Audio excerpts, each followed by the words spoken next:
Conferência de imprensa com Bianca Andreescu, a grande figura deste Oeiras CETO Open. Bianca, thank you for joining us. Obviously not the result you wanted, but let's start with the match. How did you feel on court today? Today definitely wasn't my brighter days. It was definitely a roller coaster of a match. I mean, there are things, on the outside that I've been dealing with a little bit the last week. And I have a cold here, I'm a bit congested, so that I think took a toll on me during the match.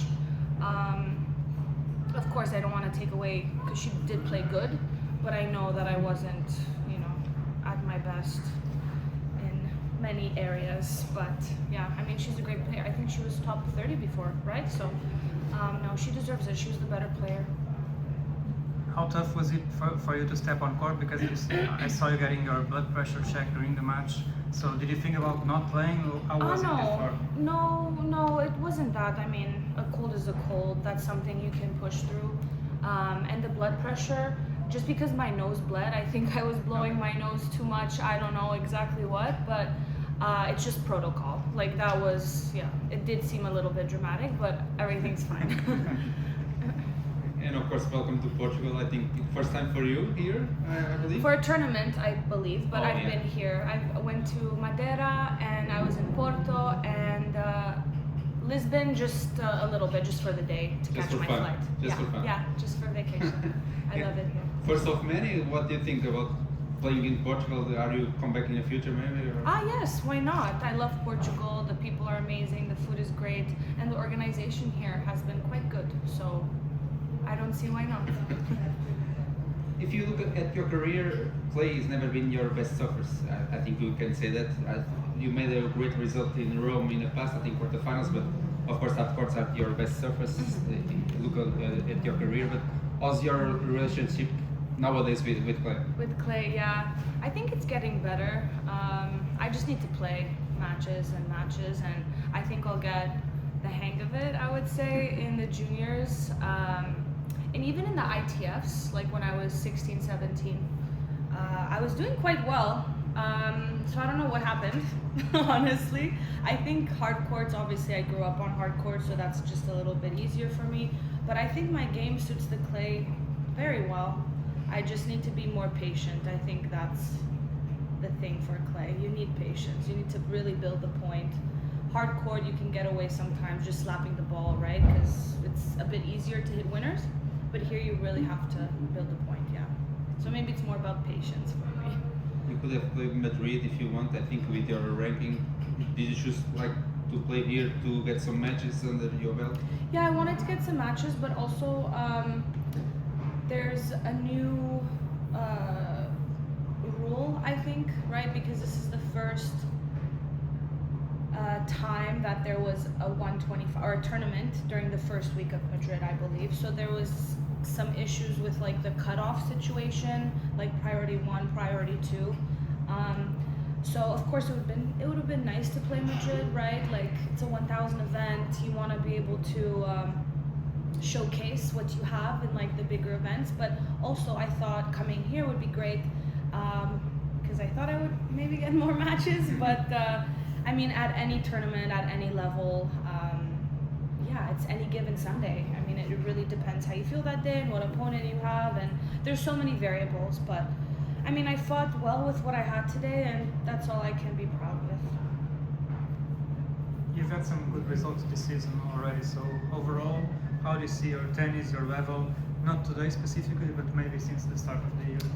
I'm very happy, very, very pleased. I see things are going in the right direction. Also, playing the BJK, I played 5 hours in one day, and my body was totally fine. So for me, that was the biggest win, and it definitely gives me confidence in, what I can prove to myself, because obviously the last few years have been tough with injuries and this and that, but this year I haven't had many issues. Obviously cold, that can happen to anybody, but everything else, it's good. I'm happy. My team is good, so that makes me even happier. And how tough it is mentally for you to get down some levels as a Grand Slam champion to play some ITF, so 125, is it tough for you? I mean, at first, like I've had options in the past to play, you know, like lower level events, or lower tier events. And for sure my ego got in the way, but I mean, if you see, you know, how the last few years have went, I thought it was the best decision to finally say, okay, like let's put everything to the side, I need to play. And I've put in a lot of work physically too, so at the beginning of the year I played like 14 matches in like 16 days, something crazy, and I was totally fine. And for me, I think confidence comes from that. Of course, it comes from winning too, but it comes from, you know, having that feeling of, okay, the work that I'm putting in is really paying off. Because like the main thing for me was to be healthy and play as much as possible. And yeah, I've been playing a lot. I think I played like, I don't know, 30 matches already, maybe more. Maybe, yeah. And it's only been like 3.5 months for the season. I don't remember the last time I ever played so many matches, so. God is good, God is good. I can't win them all, but if I can just keep going, being healthy, that's fine. I was amazed when I realized that you only have 25 years right now, because I think I know you since like 20 years ago or something. Do you feel that way as well? That first of all, it was a long time ago, that 2029 season. Yeah. How do you feel right now about your level, about your career? Yeah, it's definitely it's been a long time, 7 years now. Yeah, it's weird. I think I just had such a like unorthodox career because of how everything after 2019 happened. Obviously, I got hurt at the WTA finals. I was ready to play Indian Wells, defend the title, and then COVID hit, you know, so then I didn't play for like 13 months. So getting back, you know, still being top 10 and not playing for so long was just, it was very, very odd. And I think 2020, I mean, I wouldn't change anything, but sometimes I think, oh, like what if I continued playing after 2019? Maybe my career would have been different. Like, I just don't know. Obviously, I can look back in the past and reminisce, which I have for many years. I would say in 2024 is when I kind of realized, hey, like you can't keep chasing the past, you can't keep chasing who I was in 2019, because I'm not the same person. So right now it's more about recreating who I am in 2026, because that was 7 years ago, you know, but my body knows how to win a Grand Slam, my nervous system knows, like I know, so I think it's possible again. I have no doubts, like of course we're all human, we have doubts, but I really believe that I can do it again. I really do.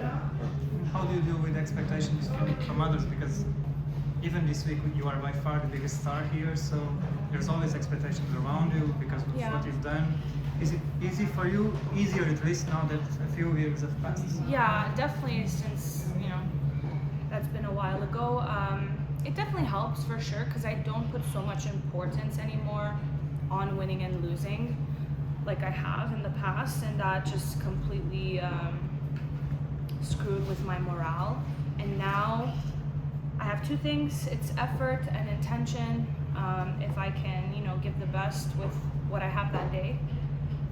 And then if I can, like, intention is more like, what am I doing on the court? So is my intention well? You know, if I'm talking to my coach before the match, let's come to the net a little bit more, or let's have a higher percentage first, or just little things like that. If I can execute in that way, then I think it's good.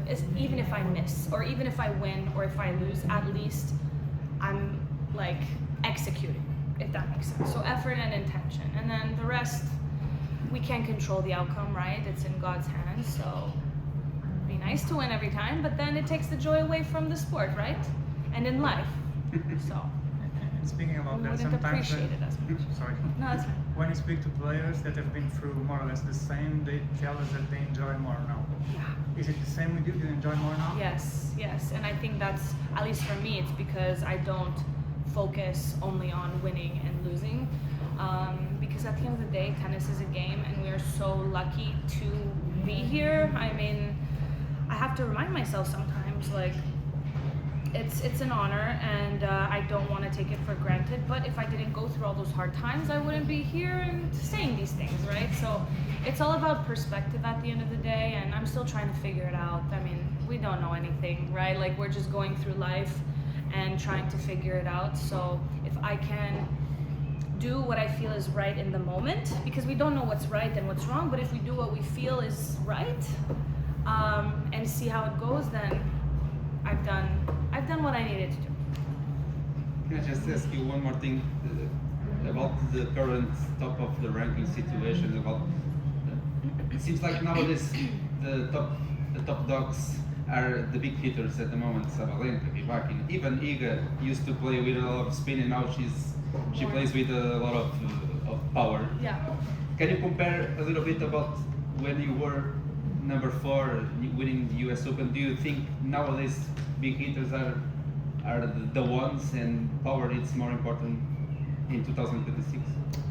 Yeah, I mean, every year the game is evolving, right? Like, even when I was, playing in 2019, the game, I think, has changed quite a lot. I think everybody's getting fitter, everybody's getting stronger. The rackets are improving. Like, we're in like the biohacking era right now too, with supplementation and this and that. So I don't know if all of that is contributing to like people changing their game and becoming stronger and hitting harder. I don't know, because for me, I don't necessarily feel that I changed so much from 2019, let's say.